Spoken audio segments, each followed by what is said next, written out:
शालेय साहित्य खरेदीचं योग्य ठिकाण आलंय आपल्या शहरात। डोक्यालिटी घेऊन येत आहे भव्य शैक्षणिक साहित्य आणि विक्री प्रदर्शन।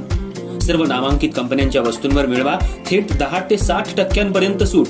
यामध्ये school bag, compass, pen, pencil, tiffin, वही, वॉटर बॉटल, मुलींसाठी उत्कृष्ट बॅग, स्टडी टेबल तसंच शाळेसाठी लागणारं सर्व साहित्य एकाच छताखाली मिळण्याचं ठिकाण म्हणजे डोक्यालिटी प्रदर्शन।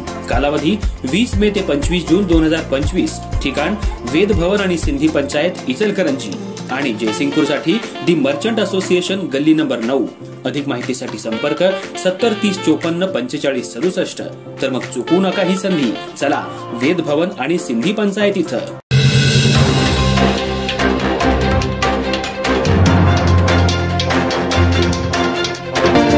नमस्कार, मी तेजस्विनी मगदूम। एम मराठी मध्ये आपल्या सर्वांचं स्वागत आहे। पाहूया ठळक घडामोडी।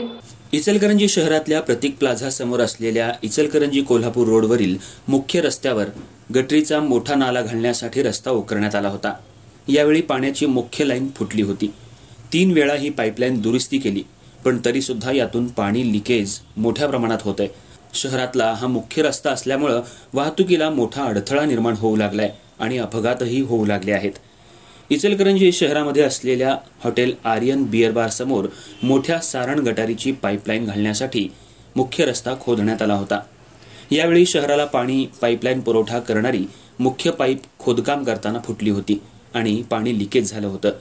यावेळी पाणी पुरवठा विभागानं या पाईपचं लिकेज काढलं होतं, पण पुन्हा रस्ता मुजवल्यानंतर ही पाईपलाईन लिकेज झाली।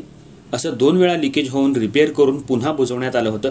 आज चौथ्यांदा पुन्हा लिकेज होऊन पाणी रस्त्यावर येत होतं।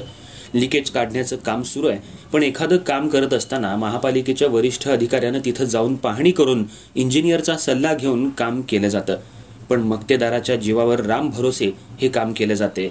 वारंवार गळती होत असते, पण महापालिकेचे पाणी पुरवठा अधिकारी तसंच बांधकाम विभागातील अधिकारी खुर्चीवर बसूनच आदेश करत असतात। रस्त्यावर उतरून कामाची पाहणी कधीही करत नाहीत। त्यामुळं मक्तेदार जे करतील ते सही असा कयास सध्या महापालिकेच्या अधिकाऱ्यांचा बांधलाय। हे जर लिकेज चांगल्या पद्धतीनं काढलं असतं तर वाहतूक सुरळीत झाली असती, पण पुन्हा पाईप लिकेज झाल्यामुळं यशवंत कॉलनी, आंबेडकर नगर, जवाहर नगर, साई मंदिर या भागामध्ये गेल्या 8 दिवसांपासून पाणी आलं नाहीये। त्यामुळे पाण्यासाठी नागरिकांना वणवण भटकावं लागतंय। रस्ता खोदल्यामुळे अपघात होऊ लागले आहेत, तर वाहनांच्या लांबच लांब रांगा लागल्या आहेत। याच रस्त्यावरून शाळेचे, कॉलेजचे विद्यार्थी ये जा करत असतात, त्यामुळे सुद्धा अपघात होऊ लागले आहेत। रस्ता खोदल्यानंतर सुद्धा चांगल्या पद्धतीनं पॅचवर्क करत नाहीत, त्यामुळे महापालिकेचा कारभार कसा चाललाय यावरून लक्षात येतंय।